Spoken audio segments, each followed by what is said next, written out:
So the golden age, nasa 1 Samuel ng history ng Israel. Merong peace, may prosperity, and the Philistines are finished. Tapos na sila. So, nasa pinaka-peak. Alright?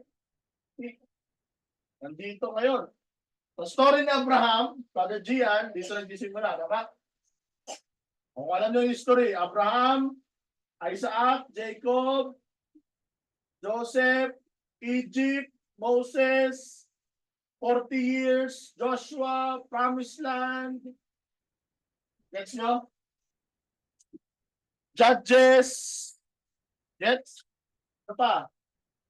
Judges, Samuel, Saul, David. Pinaka-pick. Saan nagsimula? Abraham. David. Understand? Liwanag? So, yung pinaka-peak ng history ng Israel from the moment we study last SEM, nagsimula tayo sa Genesis, right? Ngayon, nasa peak na tayo. At may kita natin kung bakit. So ngayon, as I told you before in the book of Judges, last SEM, that Samuel is the last, what? He is the last judge. All right? Merong 13 judges in the book of Judges, and Prophet Samuel, Sir Samuel, is the last judge. All right, so ipapakita ko sa inyo yung leadership.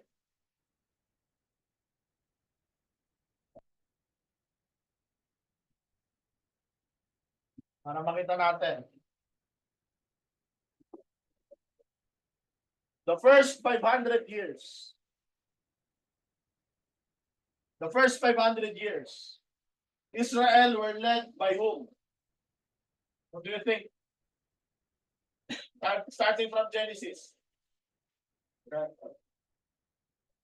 course, the Lord. Sino? Nag-usapan natin yun, letter P. Genesis pa lang po tayo. Anong tawag kay Abraham, Isaac, Jacob? Patuloy. Nakakalimutan nyo eh. Lahat yan connected. Kaya nga tayo nag-aaral ng first sem and second sem na tayo. The first 500 years of Israel history they were led by patriarchs. Ano yung sabihin ng patriarchs? Patri, mga tatay. Sino yung major patriarchs ng Israel? Abraham, Isaac, Jacob, of course, Joseph. No? So, nakakaalala niyo po ba yung outline sa Genesis?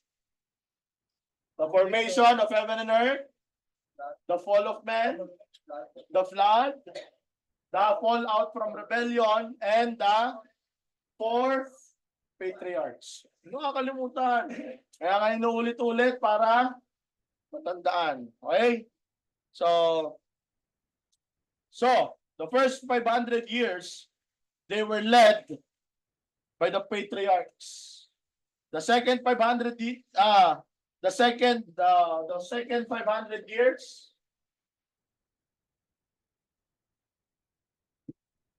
they were led by sino? Moses. Sino si Moses? Ano si Moses? Ano si Moses? Oh, tama, si Moses. Si Samuel. Ano sila? Prophets. Oh, the second 500 years of the history of Israel, they were led by prophets. So after kay Samuel, nanghingi na sila ng hari. Tama? Sino hiningi nilang hari?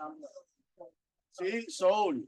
So, after nyan, no, yung susunod, mga kapatid, the third 500 years, no, they were led by, kings. Isang tawag din natin sa kanila ay mga princess. Princess and prince. Mga hari. Saul to Zedekiah. Right? Kilala niyo si Zedekiah? Hindi pa, di ba? Hindi pa kilala kasi wala pa kayo sa bandang dulo. Pero mag-aaral lang kayo, kilala niyan. Ito ba, kilala mo si Zedekiah? Ha? Di ba? Ito ba, kilala mo si Zedekiah? May kilala pa lang. Sir, kilala mo si Zedekiah? Di ba? Kasi, nasa Samuel pa lang tayo.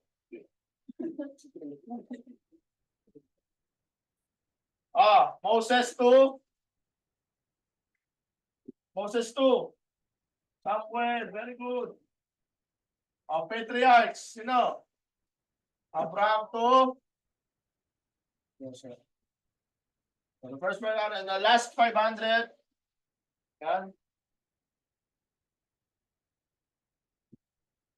They were led by sino? Sino?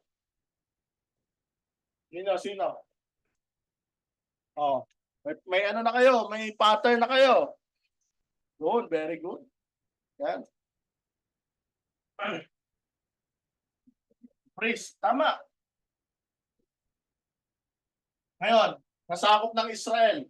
Sino ang pangunahing priest in captivity na bumalik sa Israel? If you remember, anong pangalan? What's the name of that priest?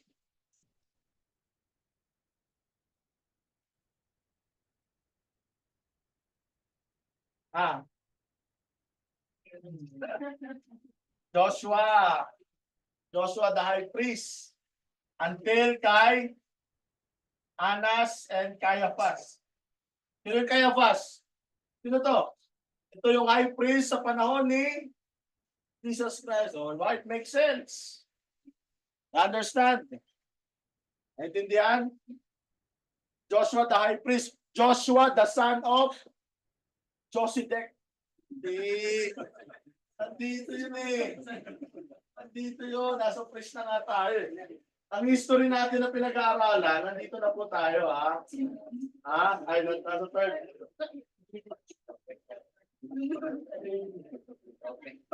Joshua the son of Nun. Dito yun. Dito banda yan. Ngayon, when the kingdom was divided, at wala na silang king, di ba? Sinakop sila ng Babylon, sinakop sila ng Greeks, sinakop sila ng Persians. Sino na nag-lead sa kanila? Mga high priest na. At nung binuksan na natin ang Bible sa New Testament, sino yung leader ng Israel during that time? Sino? Caiaphas. Hindi si Herod, dahil sa Roman siya eh. Sinong leader ng Israel that time? Si Caiaphas. Kaya, for the first, second, third, 500 years, and yung pattern. They were led by the patriarchs, they were led by the prophets, they were led by the princes and the princesses and the priests. So, yan ang storya ng Israel. If you will summarize that, Jesus Christ is what? Sa panahon ng Millennial Kingdom, He will be both prophet, priest, and king. In the book of Hebrews, in order of Melchizedek. Yung mga tao na yan, nag-lead sa nation of Israel, but in the time will come, Jesus Christ will be their prophet, will be their king, will be their high priest. Prophet, priest, and king, or princesses. Amen? Maliwanag yan sa Bible. Kaya lahat yan ipupulfill ni Jesus Christ. So online, maliwanag? Naintindihan? Okay, good. Isig pa ba kayo dyan? Normal, baka mabagsak ang karakter mo sa taas eh. Okay. So, Sir Malia, ayos lang po kayo dyan, Sir Malia. Okay. Sir Gina, ayos lang. Sir Gina, ayos lang dyan. Okay, very good. Nakakasabay. O iba siguro sa inyo, nagwa-wonder. Nasaan na ba? Yan, di ba? Mas lalo nakaka-excite mag-aral ng Bible. Dami ko palang di alam. Di ba? Huwag tayong patulog-tulog. Tama ba? O sa inyo, kahit sa mga nag-aaral na, o kilala nyo, di nyo nga nasagot ni Joshua eh. O. Andito na naman tayo niyan. Ang layo na. Ang history, umaandar. Kasi nga, I understand, dito sa church, kung nakakasabay kayo sa pagtuturo, totoo naman, wala pa tayo sa Wala pa tayo sa Kings eh. Majority ng time natin New Testament and kaya nga alam nyo pag-aaral ng Bible talagang dapat systematic. Diba? So sabi ko, fault ko na lang. Fault ko na lang. Para at least, okay?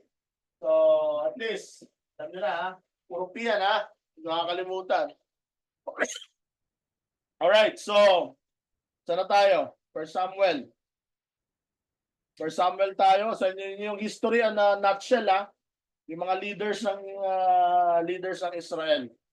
Alright, so paki-post para madali na kayo. May binigay na akong Ayun na ba yun? Ayun. So First Samuel, natin sa dalawa, Brother Pete, di ba? So letter A at letter B. Letter B ka muna. Yan. So ang First Samuel, balik mo. Ang First Samuel, natin sa dalawa. Alright? So, the first part ay sa chapter 1 to 12.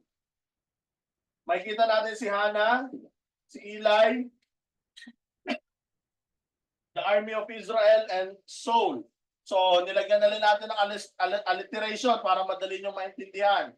Hannah, siya yung anxious wife. Bakit anxious? Barren. With, wala pang anak. Si Eli, ailing priest. Ang daming sablay, ang daming sakit.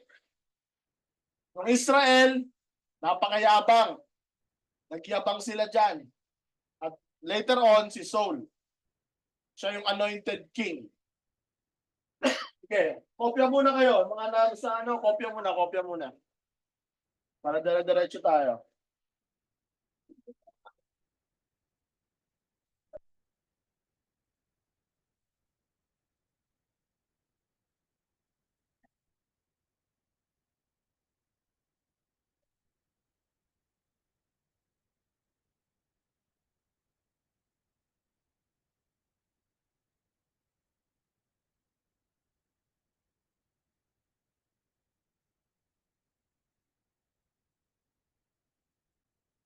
So, ang dalawang main character sa First Samuel, who do you think? Siyempre, si Samuel tsaka si Saul. Sila yung main character. Ngayon, yung Second Samuel, more of David. Alright? Pero sabi ko nga, sa original book, isang libro lang ang First and Second Samuel.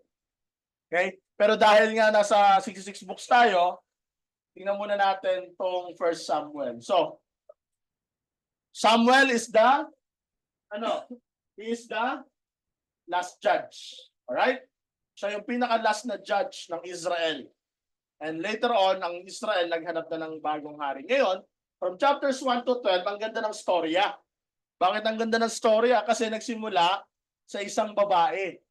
Sa isang babae ng Diyos, anxious, hindi mapalagay. Kasi ba't di siya mapalagay? Bakit?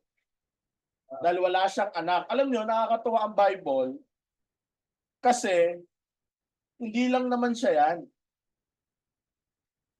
Ang unang story na walang anak, si Sarah. Tapos pangalawa, si Hannah. Tapos pangatlo, alala niyo kung sino? Sino? Sino? Sikat na nanay. Sikat na babae na hindi pa nagkakaanak. Ha? Sino? Dyan sa online, pakibato, baka alam nyo. Alam lang natin si Sarah, tsaka si Ha? Nagkaanak din siya. O siya, magkasama na rin. Ano siya si Elizabeth, Pastor? Sino? Sige, yun, tama. Sabi mo? Elizabeth. Sino naging anak niya? John Di is very good. Plus 5. John Di Baptist.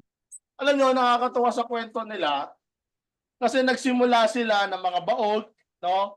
Pero later on, God did great things sa buhay nila. Diba? Huwag kayong ma-hopeless, Sister Jean. Then eventually, amen, God will do great things sa buhay niya. Amen? Mahalin niyo, dinadala niyo palang baby someday. No? Magiging great preacher. Kaya, malay nyo, yung magiging anak nyo someday ay magiging great missionary. Baka mamaya, hinahanda lang tayo ng Panginoon. So ngayon, anong kwento nito ni Hannah? If you remember, so si Hannah, nangihingi talaga siya si Hannah ay isa lang sa asawa. Isa lang siya sa mga asawa. Sino yung asawa niya? Si Elkanah. Diba? Yung isang asawa ni Elkanah may anak, marami. Pero kay Hannah, wala siyang anak. So ngayon, tandaan nyo, sa isang banda, hindi ko naman sinasabing yun na yung ending. Pero kasi, ang pinaka sukdulan ng pagiging isang babae ay yung pagiging nanay. Alright? So, sa lahat pwede kayo, tulad yan, may mga dalaga dito, babae. Pero, ang sukdulan ng pagiging babae, yung pagiging isang nanay. It will complete you as a woman. Eventually, you will have a son or a daughter. So kaya kahit nung unang panahon, it was considered a little bit of curse. Ba't wala akong anak? Kasi anong utos ng Panginoon in Genesis? Go and multiply. So if you are not multiplying, something is wrong with you. Nung unang panahon, syempre hindi pa uso yung mga paalaga-paalaga. No? So, si Sarah, si Hannah, si Elizabeth, ito yung mga kwento ng mga nanay, mga simpleng babae, pero eventually nagkaanak sila at yung mga anak nila ay mga talagang the best. Tama? Kaya, wait lang. Amen? Wait lang, di ba? Preacher Mark? Malay nyo,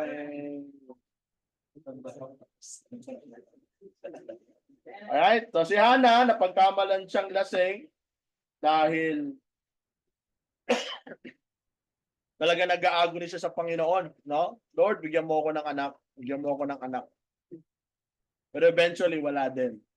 So eventually, binigyan din siya ng Panginoon. So ngayon, sino ang kanyang anak ni Hannah? Sino? Si Sammy Boy. No? Pastor Sam, yung teacher natin kagabi. Maganda yung pangalan na Samuel. Alright? So, so ano ibig sabihin ng Samuel? Simply means the name of God. So, kasi basta pag may L sa Bible, name of God yan. Heard of God, ask of God. Yan. Kasi si Samuel ay talagang hiningi sa Panginoon. So si Samuel, tinupad naman ni Hannah yung kanyang pangako. After winning, W-E-N-I-N-G, after nga ma-breastfeed, mapalaki ng konti, tinupad ni Hannah yung kanyang pangako sa Panginoon na na si Samuel ay lalaki sa templo. So every year, imagine niyo, once a year lang sila magkita ng nanay niya. At every year na magkikita sila, si Samuel, si Hannah, meron dala-dalagang bagong coat, bagong mga damit para sa anak niya. Pero syempre, eventually, bless naman ng Panginoon si Hannah dahil tinupad niya yung pangako niya na yung, Lord, bigyan mo lang ako ng anak, ibibigay ko rin sa'yo. Kaya nga nandito natin ako in dedication. Lahat ng bagay na binigay ng Panginoon, ibinabalik natin sa Panginoon. Amen?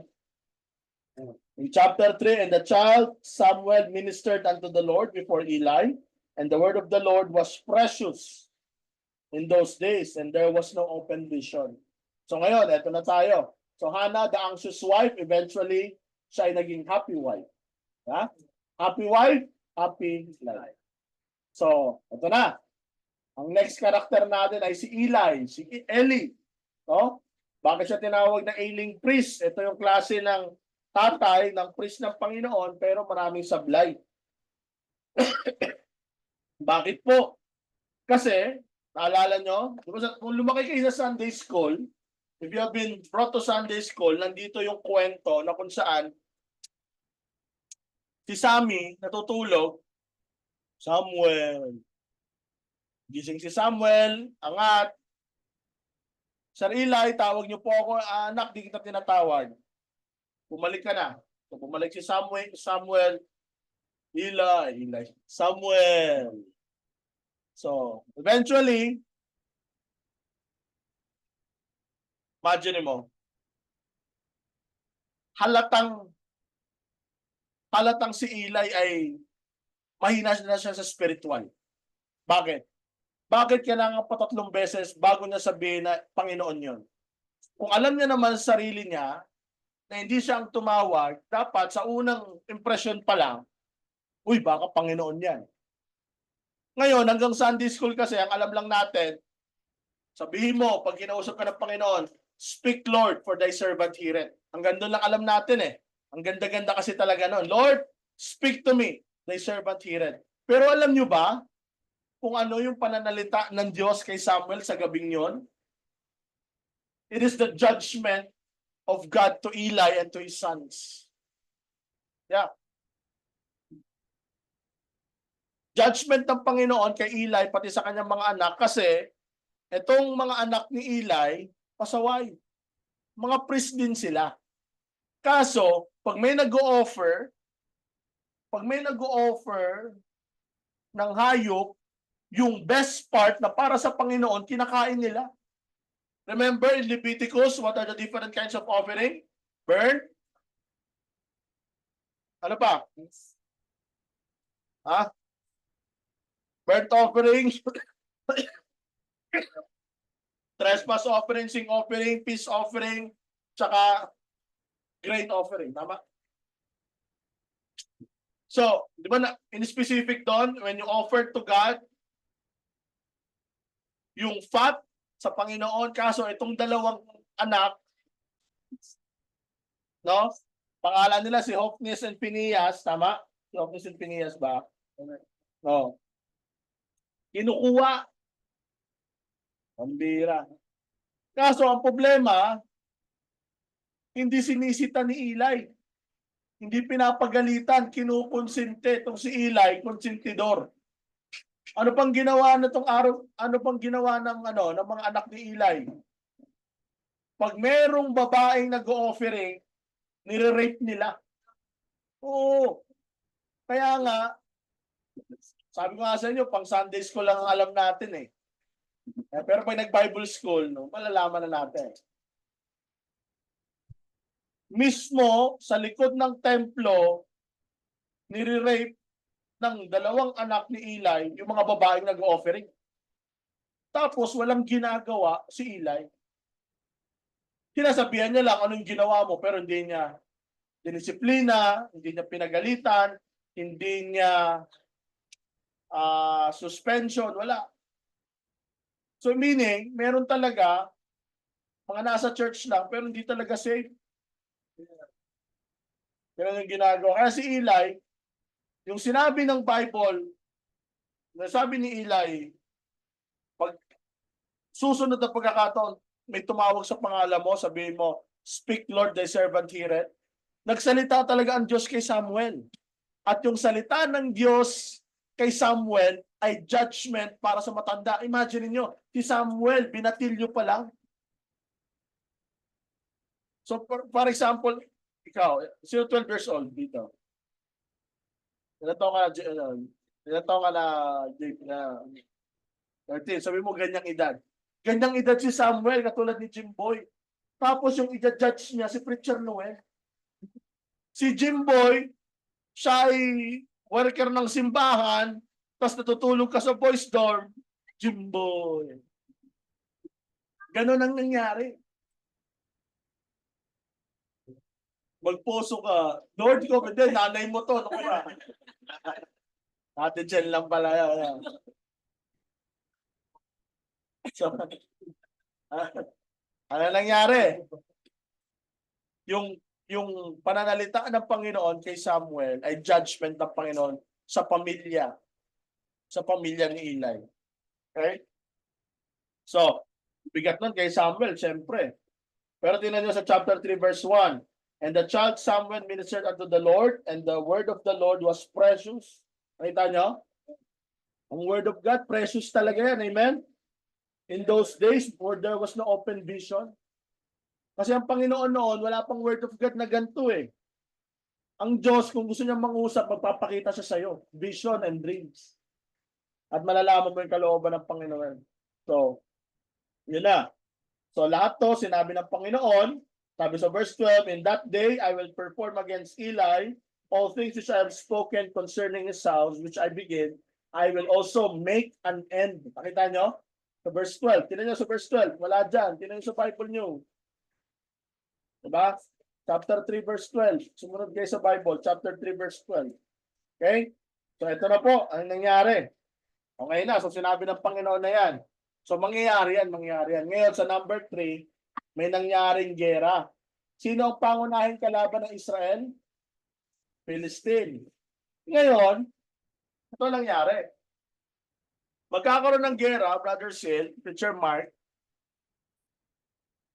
imbis na magsisi sila sa kanilang mga kasalanan, imbis na ayusin nila yung pagkakamali nila, may paggera sila, like Achan, remember? They were about to go to war, but they have sinned. Anong tendency pag may kasalanan tapos lumaban? Talo. Yan ang nangyari sa chapter 4 to 7. Summarize na lang natin. Ngayon, yung Ark of the Covenant, dinala. Kasi ginawa nilang bertud. Hindi, mananalo tayo dito. Imbis na magsisi sila sa mga kasalanan nila, hindi, para manalo tayo against Philistines, dalhin natin ang Ark of the Covenant. Kasi pag nasa atin ang Ark of the Covenant, yung presensya ng Diyos nasa atin, mananalo tayo. Ginawang bertud, ginawang anting-anting. Understand?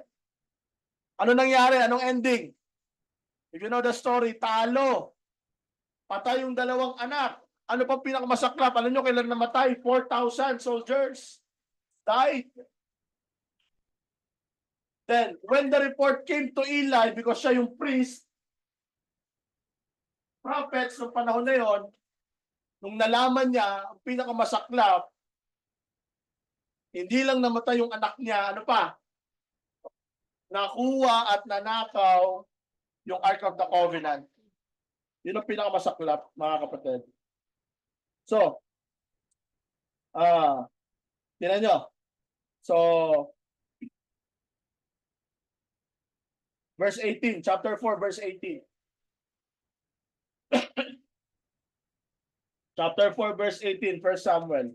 And it came to pass when he made mention of the ark of God that he fell off the seat backward by the side of the gate, and his neck brake. Uy. And he died, for he was an old man and heavy. Oh, old na, heavy pa. And he had judged Israel for 40 years. See? So,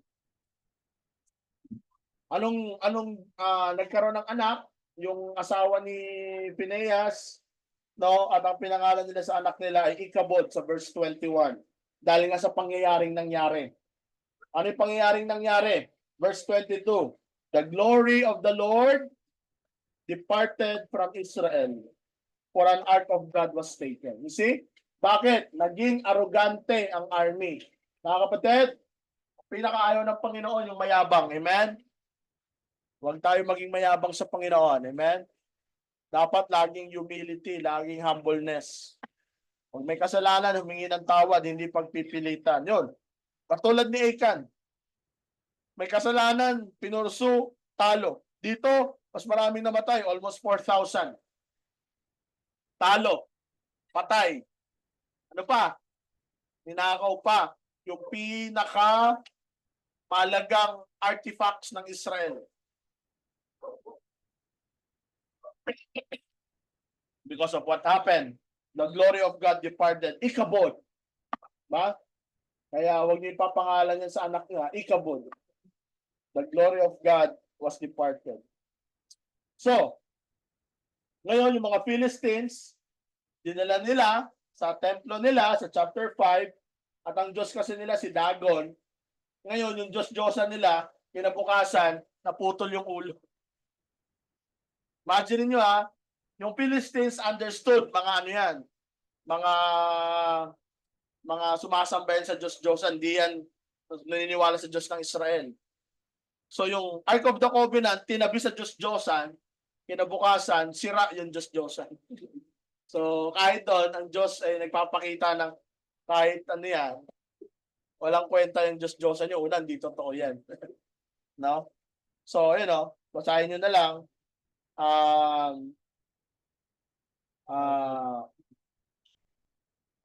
sa Chapter 5.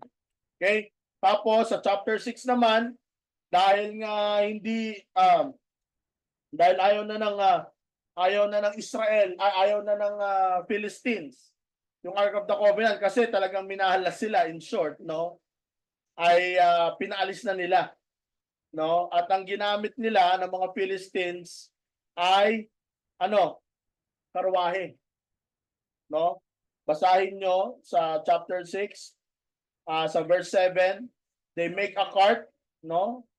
Take 2 milk kine on which there had came on no yoke, and the kine to no cart, and bring their calves home from them. So, okay lang ba na gawin ng Philistines yan na ipadaan sa cart? Ha? Sinong nakakaalam na dapat handheld lang ang cart? Ha? Levites. Ang Philistine, alam ba nila yon? Pero bakit hindi na peligro ang mga Philistines? Of course, hindi sila aware. Tsaka, dahil art ng Panginoon yon, doon yung makikita na kahit yung kalabaw, ang Diyos ang may lumikha kasi kahit mismo, sige kalabaw, sumunod ka lang sa dadaanan mo. Maliwanag ang Bible, Kaf. Alam natin, pag Israel, malilintikan sila pag nilagay nila sa karwahe. Pero ba't ang Philistines hindi nalintikan?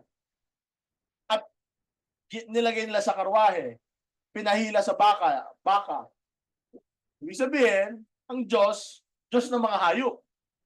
Na kahit ang hayop, susunod sa Diyos. Unang-una, presensya na yun eh. Wala ibang pwede, ayoko na nahawakan yan. Diba? Una, pinabayaan ng Israelita. Kinuha ng mga kalaban. Yung kalaban, napagtanto nila na it's not for us. O ngayon, sino makakakuha nun? Tignan nyo, anong ginawa? Anong ginawa ng Philistines?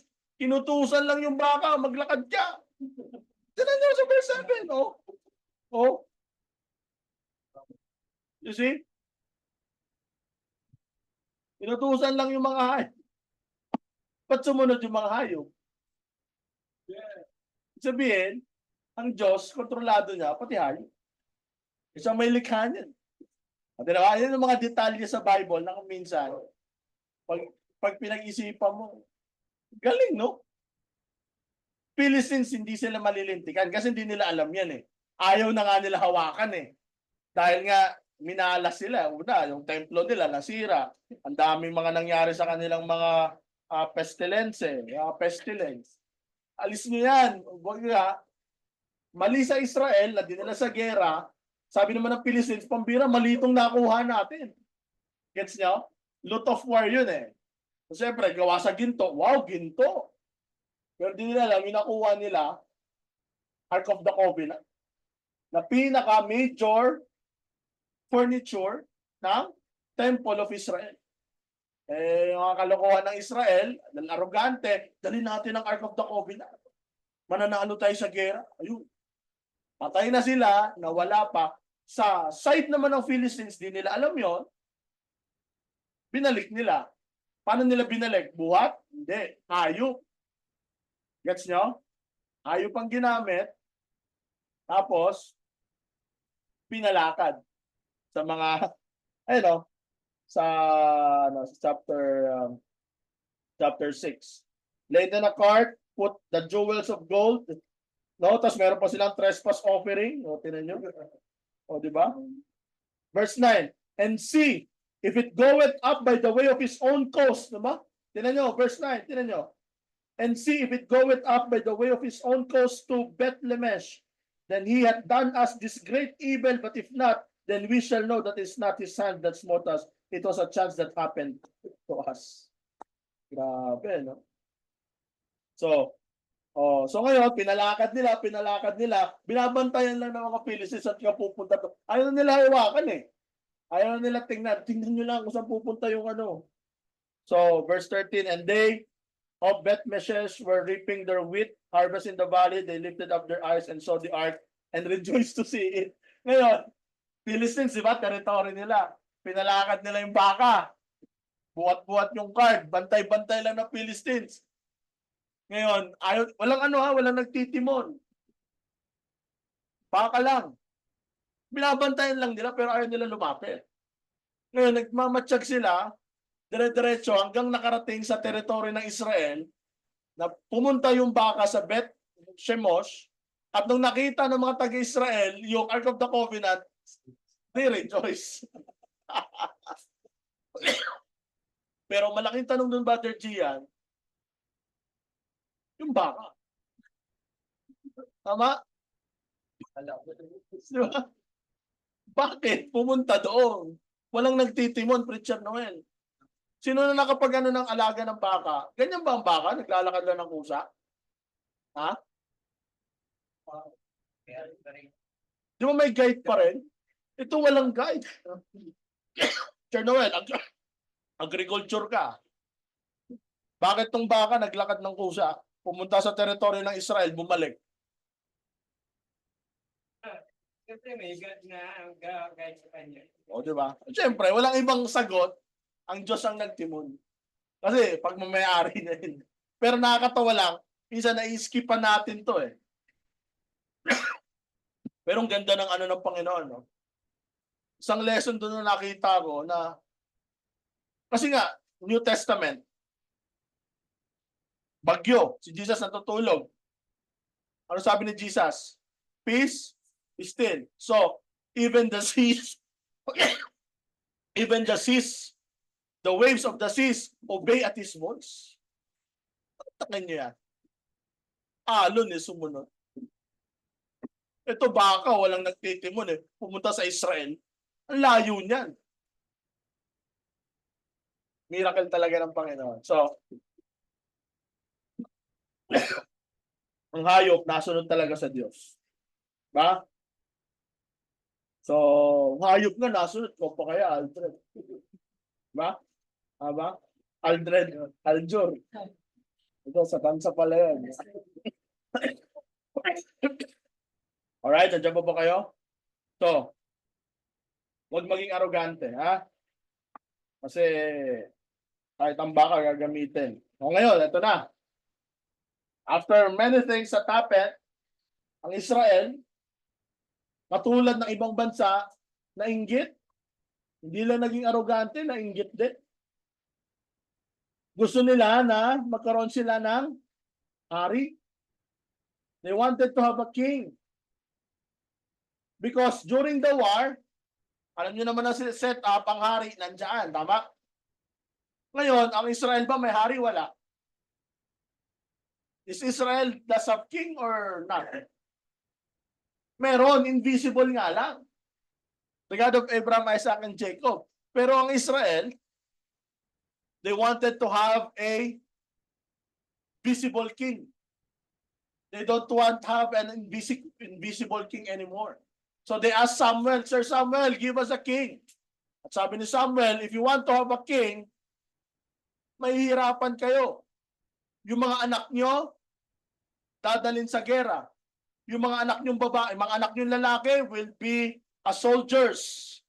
Yung mga anak nyong babae magiging kusinero sa kingdom. Kayo'y magbabayad ng taxes. Mahal magkaroon ng gobyerno. You see? It is very expensive to have a kingdom. Pero sabi ng Panginoon, sige, give what they want.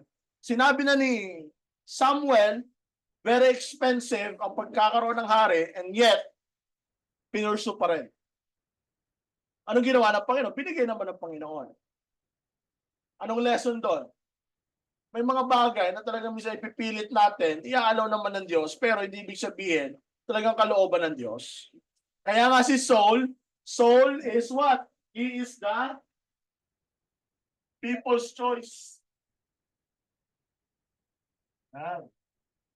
Si Saul ay people's choice. Hindi talaga siya God's chosen. Chosen of God. Siya ay pinili ng tao. Na-insulto kasi Samuel. Kasi Samuel dito, although king nila ang Panginoon, sinong leader during that time? Si Samuel. Leader na naghahanap pa ng leader. Parang walang pinagkaiba yan na Nandito ako eh. Pastor, ibang pastor naman.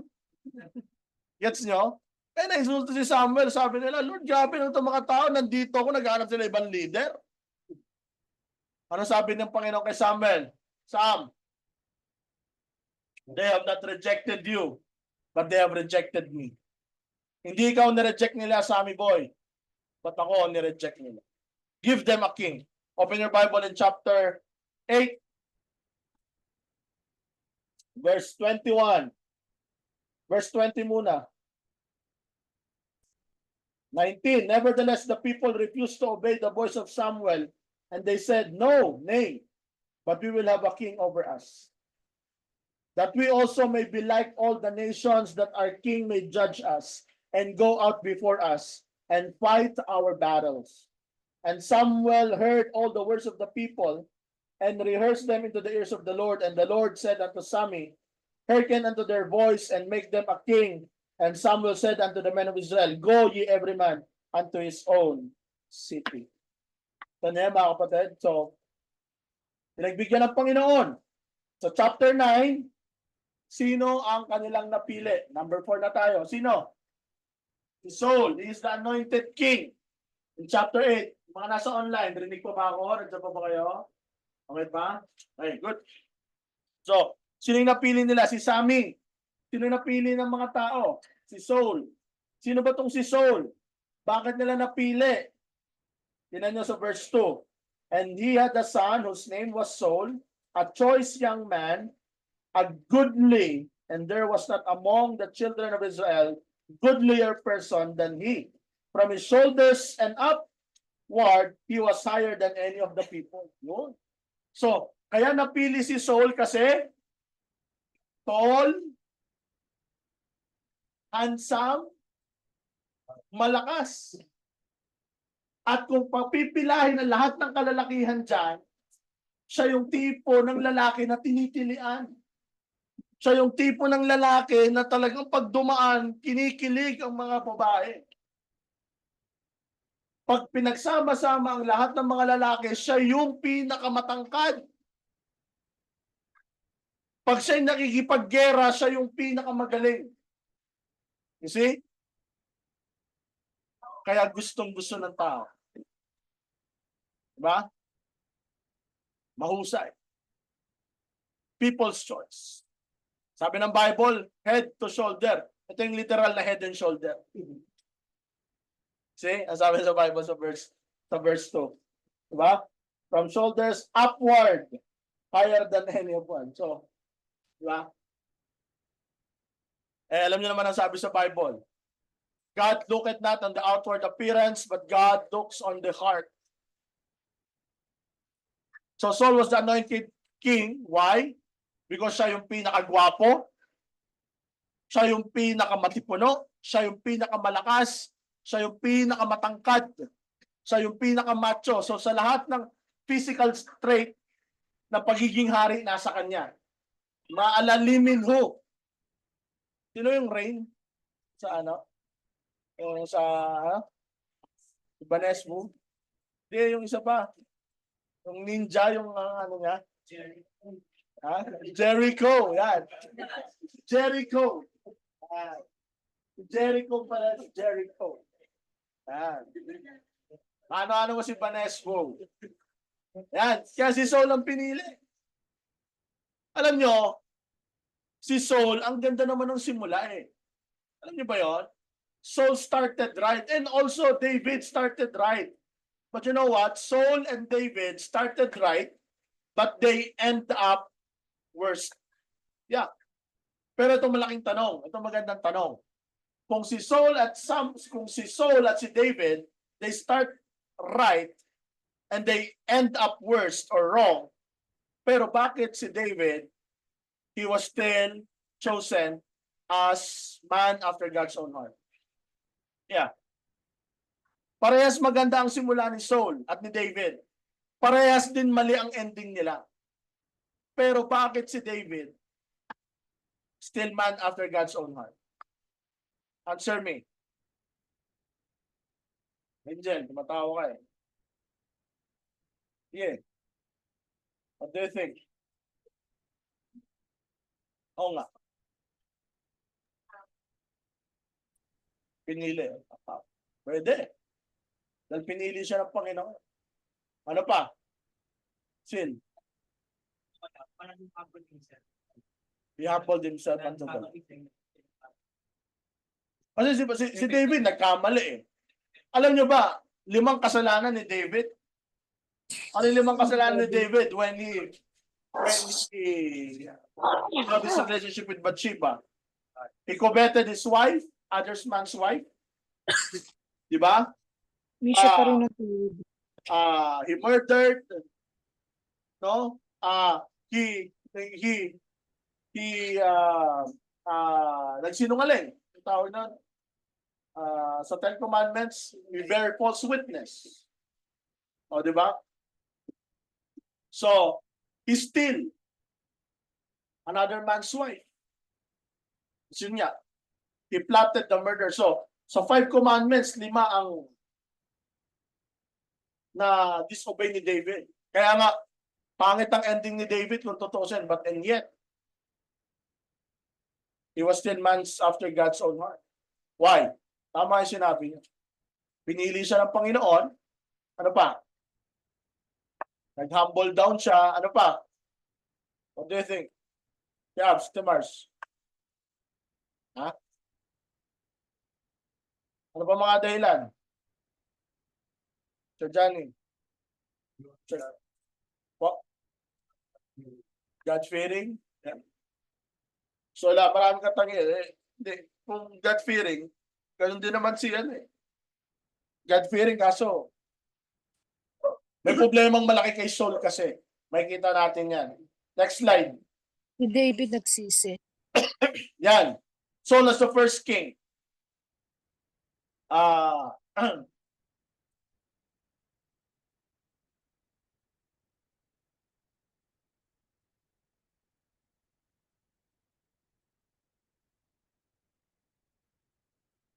Ano yung mga patungkol kay Saul? Ano yung mga nangyari dyan? Sino yung kanyang anak? Si Jonathan. Una, okay siya kay Jonathan. Pinuri niya pa. Pero eventually, nung si Jonathan ay nananalo na sa mga gera, sa mga laban, naiinggit na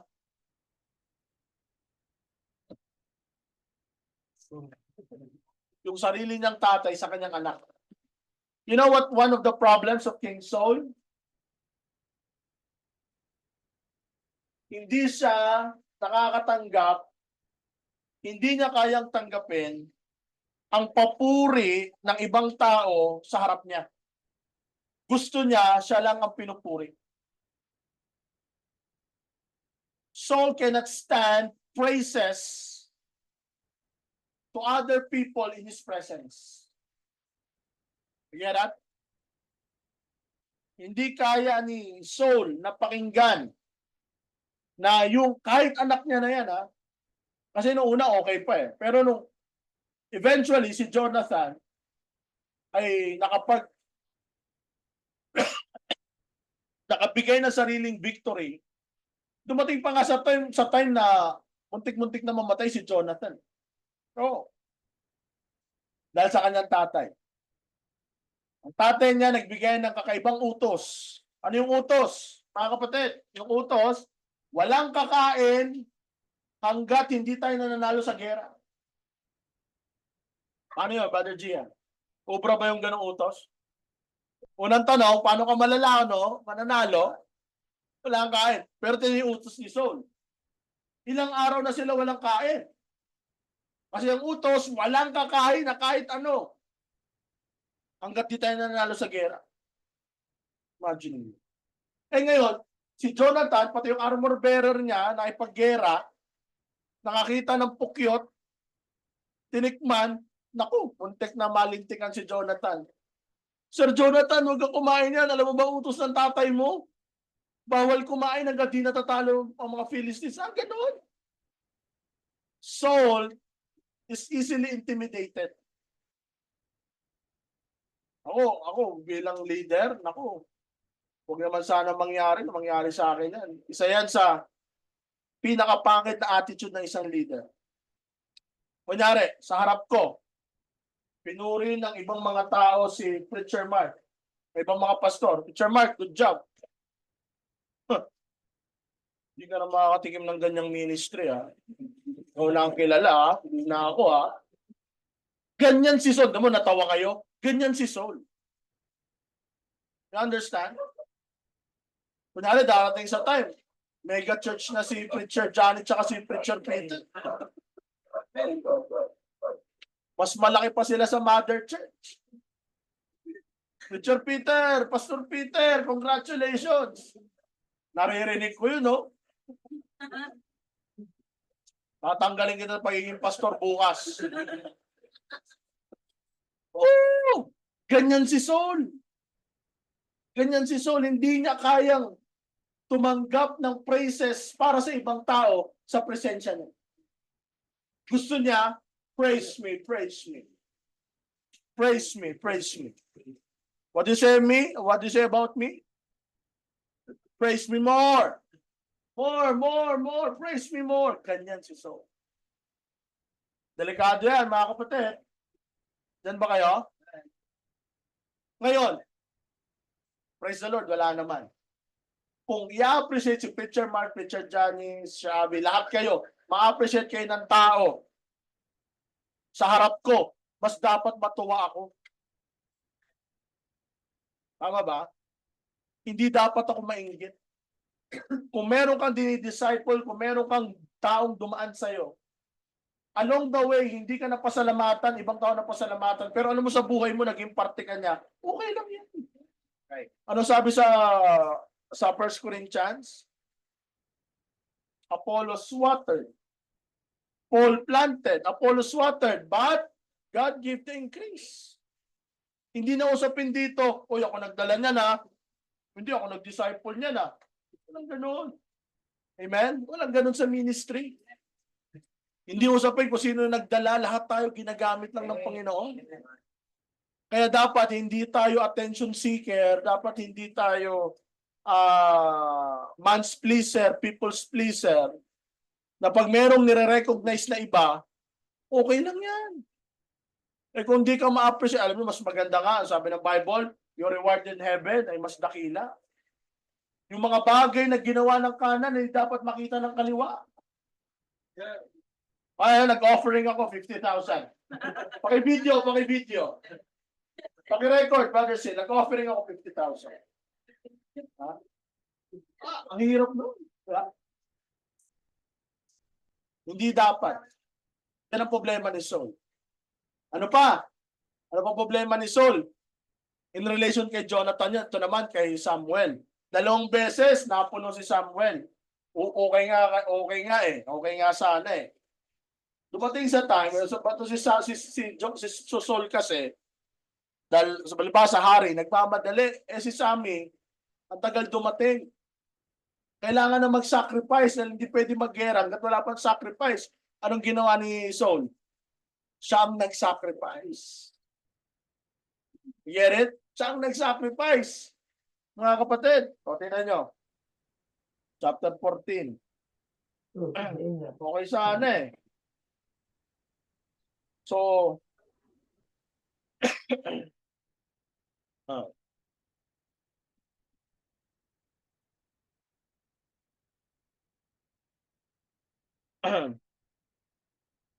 chapter 15. Yan. Verse 22. O, verse 20 muna. And so said unto Samuel, I have obeyed the voice of the Lord, and have gone the way of the Lord sent me, and have brought Agag, the king of the Amalek. Yung una, yung sacrifice, ito naman, ito na. May pinapapatay si Samuel. Si Agag, pati yung mga tupa, pati yung mga hayop. Anong ginawa ni Saul? Hindi niya pinatay, right? Kasi para daw sa worship. But the people took the spoil, the sheep, the oxen, the chief of the things which have been utterly destroyed, to sacrifice unto the Lord thy God in Gilgal. And Samuel said, have the Lord as great delight into burnt offerings and sacrifices, as in obeying the voice of the Lord? Behold, To obey is, verse 22. To obey is better than sacrifice, and to hearken than the fat of rams. For rebellion is a sin of a witchcraft, and stubbornness is iniquity and idolatry. Because thou hast rejected the word of the Lord, he hath also rejected thee from being king. Woo! Ito na yung pinaka-climax. Si Samuel nagalit na, mga kapatid. Eh, wag na wag niyong gagalitin ng hindi naman ako prophet, pero yun na. Nagalit na.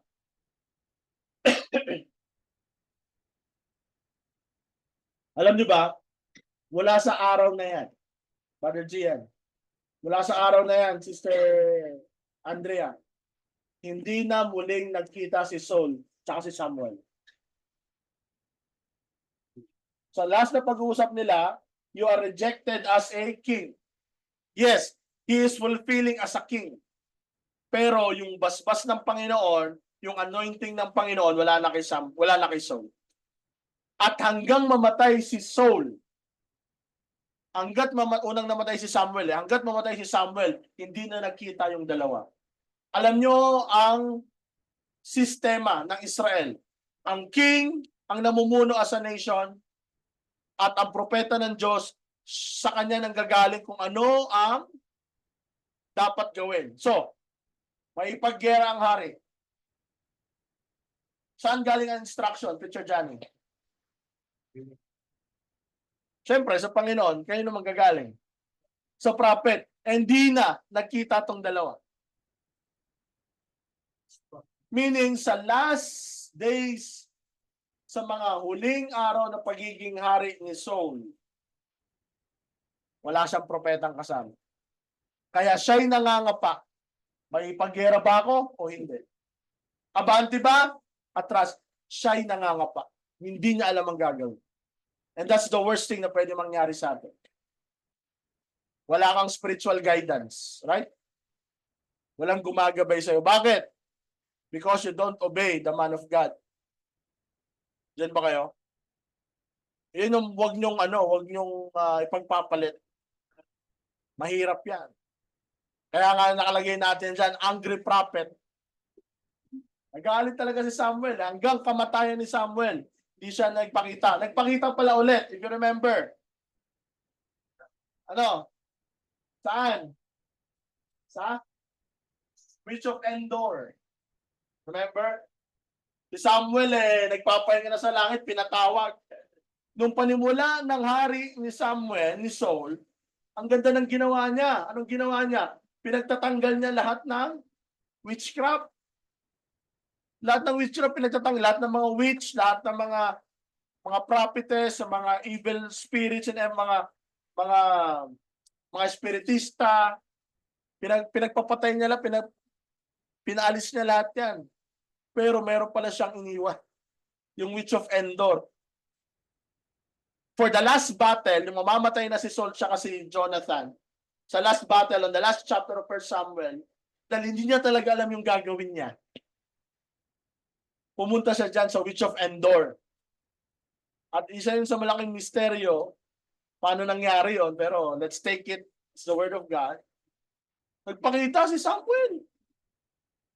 Anong nakakuha pa siya ng blessing? Hindi. Nakakuha siya ng sermon, at sinabi doon na bukas, mamamatay ka. Read the last chapters of the 1 Samuel. Grabe. Ibig sabihin, tingnan niyo muna yung eagerness ni Saul na gusto niya talaga makausap ng propeta ng Diyos. Wala Kasi dito sa chapter 15, ito na yung huling encounter nila. Ano yung sabi ni Saul sa kanya? Ano sabi ni Samuel sa kanya? Because you have rejected God's command, you have been rejected as the king of Israel. At naghiwalay na sila ng landas. Goodbye. Hanggang mamatay si Samuel, hindi na nakita si Saul. Kaya every day, Saul is a blind king. Blind spiritually. Ano bang gagawin ko? Ano bang jurisdiction ko? Ano bang plano ko? Walang plano. Kaya, yung spirito pa ng Panginoon, umalis kay Saul. Diyan ba kayo? Umalis. At isa sa nagpapakalma ng kanyang masamang espiritu ay ano? Musika. Kaya doon pumasok si David sa kwento. Dahil si David ay shepherd at the same time musikero. Kaya siya napasama sa eksena kasi magaling maggitara si David. Bago pa lang siyang maging hari, si David musikero na. At ayon sa pag-aaral, at agree ako dito, pagdating sa mga kaluluwa, pagdating sa mga sapi-sapi, malaki ang impluwensya ng kanta. Kaya nga naalala ko dati, nung nagka-cast out kami sa Maynila, habang si Pastor Ricky nagpipray, yung ibang mga choir, pinapakanta niya ng Nothing But the Blood. Kaya nung pinag-aaralan ko to, naalala ko na, oo nga pala. Dahil malaki ang epekto ng kanta sa pagsasapi ng masamang espiritu sa isang tao. And during that time, because the Spirit of God went out from Saul, evil spirit came to him, kaya si Saul unpredictable. Double personality, okay ngayon, pero sisipating ka na mamaya. Kaya napasama sa eksena at dito na pumasok si David sa kwento kasi out of nowhere siya nakitang mahusay na musikero. Before, ngayon, ang summary, ang summary sa buong buhay ni David, alright? Sa buong buhay ni David, no? In, out, up, down. Yan. Yan pala, nandiyan na pala. Yan. Ang buong kwento sa buhay ni David, in, out, up, down. In, inside, being a shepherd boy, inside, as a skilled musician, inside, in the palace, puro inside yan sa ano ha, sa castle, sa kaharian, inside, musician, inside, warrior, yan ha, puro ano na yan ha, puro alliteration na yan. Yeah, kopya mo na, kopya.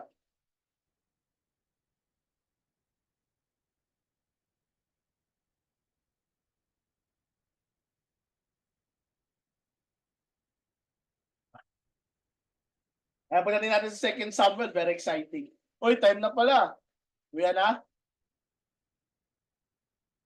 Uwi na.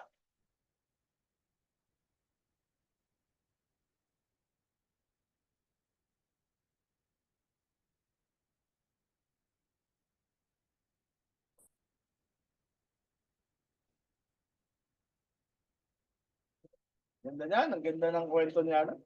Lalo na sa mga panahon ni ano, sa panahon ni Jonathan at David. Napakagandang storya. Siyempre, pag sinabing David, anong naisip niyo? Ano, pag sinabing David, ano naisip niyo? Siyempre, pag pang Sunday school lang alam niyo, yan lang ang alam niyo.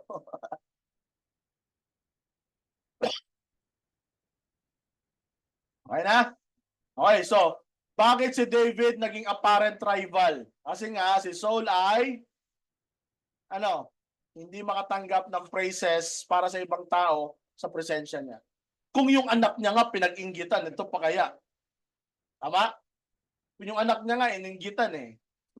Nagalit siya sa sarili niyang anak na yun ha. Ito pa kaya si David, di niya kaano-ano. So, in, out, down, up. Yan lang ang buhay ni David.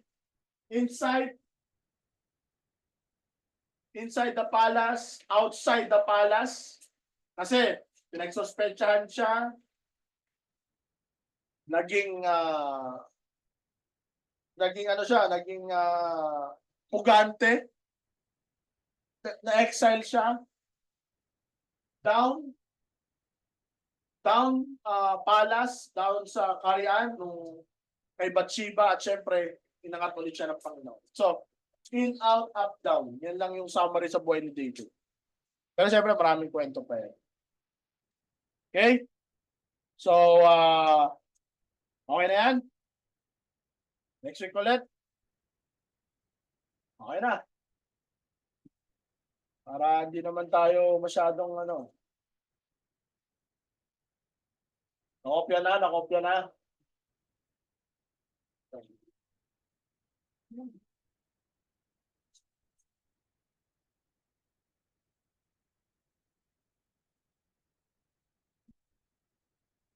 So, ito yan. Balik tayo dito. 1 Samuel, 2 Samuel, and Ruth. Ang sumulat niyan ay si Samuel.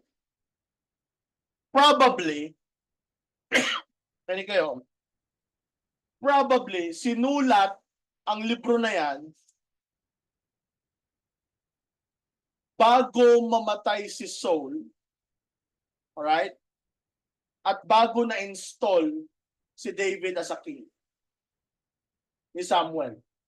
Kasi kung babalikan niyo yung Ruth, yung Judges and Ruth, makikita niyo doon sa last part, if you remember, sa last part ng Judges, yung Benjamin ay hindi na nakita sa eksena. At sa Book of Ruth, sino ang last word sa Book of Ruth? Tingnan niyo kung sino. David. So, si David, nakita niyo? Magaling tong si Samuel magsulat. Dahil sa Book of Samuel, pinakita niya paano tong hari na to na pasaway, na si Saul from Benjamin, sa Book of Judges, unti-unti na rin nawala si ang tribe of Benjamin sa eksena, at habang nagkakaroon ng kaguluhan sa Israel, merong isang maliit na bayan doon sa Bethlehem na isang maayos na pamilya na kasumpong ng pagpapala ng Panginoon sa pamilya ni Ruth, na eventually na naging lola ng lola ni David at lola ng lola ni Jesus Christ. Kaya nga ang Judges, Ruth, Samuel, isang literary masterpiece na kung saan pinakita ni Samuel, huwag kayong mag-focus dito kay Benjamin, pasaway ito. Ito, tingnan nyo, itong tribong umuusbong, tribo ng Juda, nandito manggagaling ang hari ng Israel at dito manggagaling ang tagapagligtas. Ganda, ganda. Kaya, very exciting pag-aralan to. Kasi, ang Ruth, tandaan nyo pag-aralan natin yan, ang Ruth ay kwento sa loob ng Judges. Hindi siya separate na libro. Ang galing nga habang nagkakaroon ng kwento sa Judges na magugulo, alright? Di ba, gugulo nun? May kinuha si Samuel na isang magandang storya na kwento ng isang pamilya, nilabas niya. Yun lang ang pinakita Di ba? Si Naomi, Abimelech, sino pa yun? Mga asawa, si Boaz, tribe of Judah. Dito, in-raise na ng Panginoon si Saul, which is from the tribe of Benjamin, na sa dulo ng Judges, na wala na rin ang tribe ng Benjamin. At unti-unting ipinapakilala sa Bethlehem yung pamilya ni Ruth. Kaya mahusay si Solomon, si Samuel magsulat ng libro. Kasi sa Bible isa lang yun. Pinakita niya lahat yun na huwag kang mag-focus kay Benjamin, pasawayan. Dito ako mag-focus kay Judah. Pinutol niya. Kumuha siya ng 4 na chapter, specifically from the tribe of Judah. Kwento sa loob ng Book of Judges. Alright? So, maraming kwento sa Book of Judges, pero bakit yung kwento ni Ruth separated? Yeah? Ang ganda 4 na chapter lang yan, pero napaka-powerful niyan. Okay? So, next time, tutuloy natin.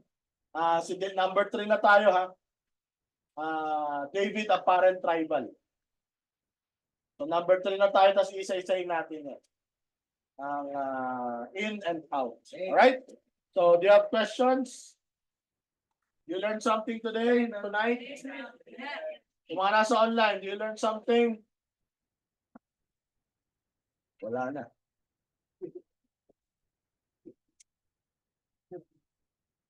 Ayos lang kayo dyan. Okay, good. Jin, ayos ka lang. Mga malungkot ka, Jin. Sir Malia, Leo, Nathan, Sir Lloyd, Sir Gina, Machule, Romel. Okay. So, may natutunan. May tanong ba? May tanong? May tanong. Oh, may tanong. Ano lang, tapos parang Okay. parang Kay Abraham ba yan? Kay Abraham. Layo na yun. yung sa kami pastor na si King Sol, nag-repent siya sa akin. Sabi ko pagkakamali pa lang. Sige pastor, tingin pa din ba sa piting mo? Or pwedeng maiba? Talagang nakasidest talaga sila na bumaksak. Babalik ko sa yung tanong. Tingin mo kung si Judas nag-repent, hindi kayo may papako ang Panginoon? King pa din. Ha? King pa din. Exactly. Ito bang magandang tanong? Kung sakali bang hindi kinain ni Adan at Eva, ang puno, ang bunga ng pagkaalam na masama at mabuti, tingin nyo ba wala tayong pagkakasala ngayon? Tingin ko magkakasala pa rin. Bakit? Kung hindi man nila kinain, yung mga anak nila, mako-curious. Si Cain nga eh. Diba? So, wala, nature talaga eh. Nature talaga. Diba? Aljur. Malay mo, lahat tayo perfecto. Pagdating kay Aljur, siya kumain. Diba? Medyo malayo pa nga lang. At least wala tayong Bible school. Ikaw yung pag-aaralan. At nung si Aljur ay kumain, so,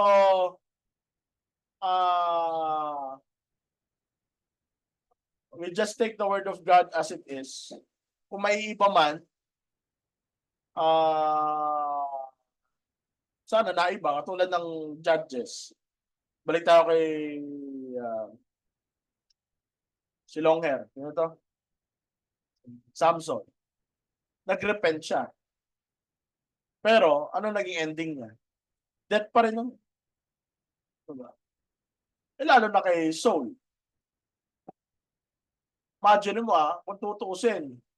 Kung sa paramihan ng pagkakamali, para mas maraming pagkakamali si David. Kasi kay Saul, dalawa lang naman eh.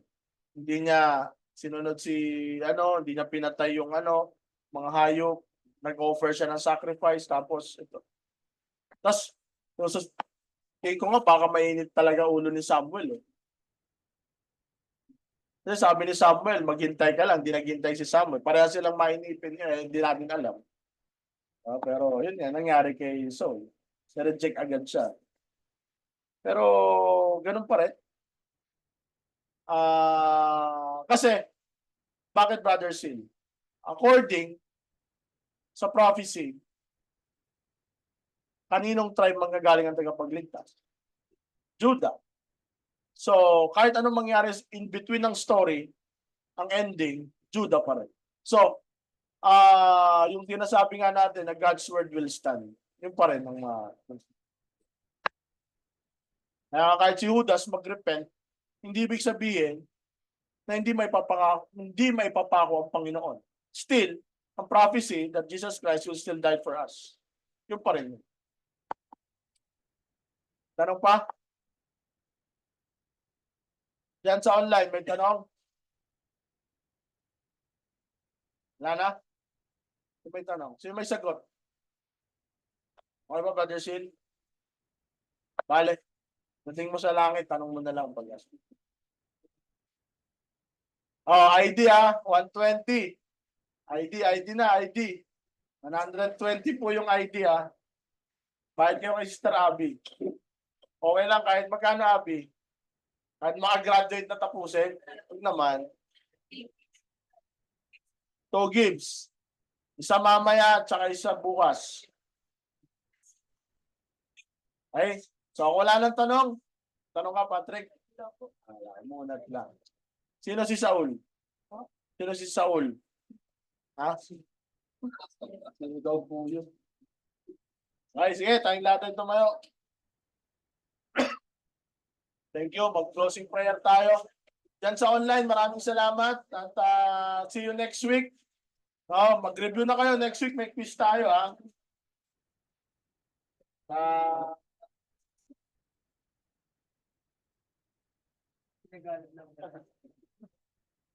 Mother Andre, pakipray. Hindi po tayo manalangin. Maraming Diyos na nakilala sa lahat. Salamat Panginoon sa akin. Sabi dito Panginoon sa bagong kaalaman, bagong natagalang Panginoon. Sa Lord, sa nangyari ko, kung mamunta ko ng record, thank you Lord sa buhay Panginoon. Sa ay hindi po ng maraming time. Study your word Panginoon para iayang sa amin. Marami rin kami Lord matutunan, study namin maging maalam pagdating po sa inyo. Thank you Lord. Dahil hindi mong kabutihan ay lagi po kayo nandyan para sa amin at amin pong pinapanalangin na kayo pong patuloy na kumilos sa mga Lord Scripture sa DSM ni Panginoon. Ito po po ay pwede po kumilos mo sa bawat sa Panginoon na tayo po ang kapatiran na ulit. Pwede na po patuloy ang kumilos sa Panginoon. Gusto rin po ang offering, amin po pagkakataon. Pwede po patuloy na una sa bawat. Salamat po, ito ang po ang panalangin sa Panginoon. Okay. Thank you very much. Maraming po salamat. So online, maraming po salamat. God bless po sa inyo. See you next time. Bye-bye. Dito, offering.